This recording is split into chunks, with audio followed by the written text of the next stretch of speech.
Hello guys, for today's video, tuturuan ko kayo kung paano i-remix ang ating mga long videos into short videos. So without further ado, let's start. Pumunta sa home screen at hanapin ang YouTube. I-open ang YouTube. Next, pindutin ang me. Then, pindutin ang channel. Pindutin ang video at hanapin ang gustong i-remix na long video. Sample ito guys, itong cha-cha, itong nagsasayaw. Next, press remix. Ayan, nakikita nyo guys. Edit into short video. Yan yung pindutin natin guys. And then, mamimili kayo guys kung saang part again yung gusto nyong i-remix o gawan ng short. Pwede nyo i-adjust yung time kung gusto nyo nung pababa sa 15 seconds.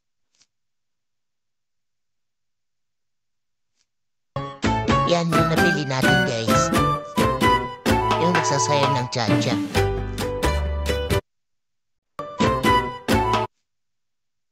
Yan, babahan lang natin ng konti ang time. Then click next pag okay na.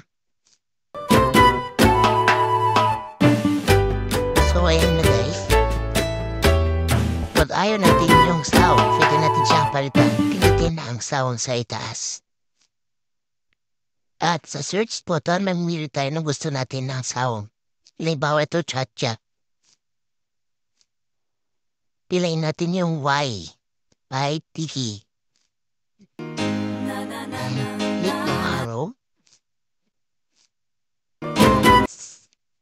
Yan guys. Okay na. Then, pindutin yung volume. Then, click yung next. At lagyan na natin ng pamagat o title. Then, select yung audience. Lagay natin sa Not for Kids. And then, click upload.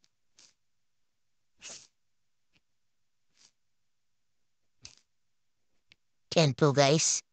Na-upload na po natin. So, ganyan lang po kadali ang mag-remix ng mga long videos natin. So, sana may natutunan kayo guys. Thank you so much.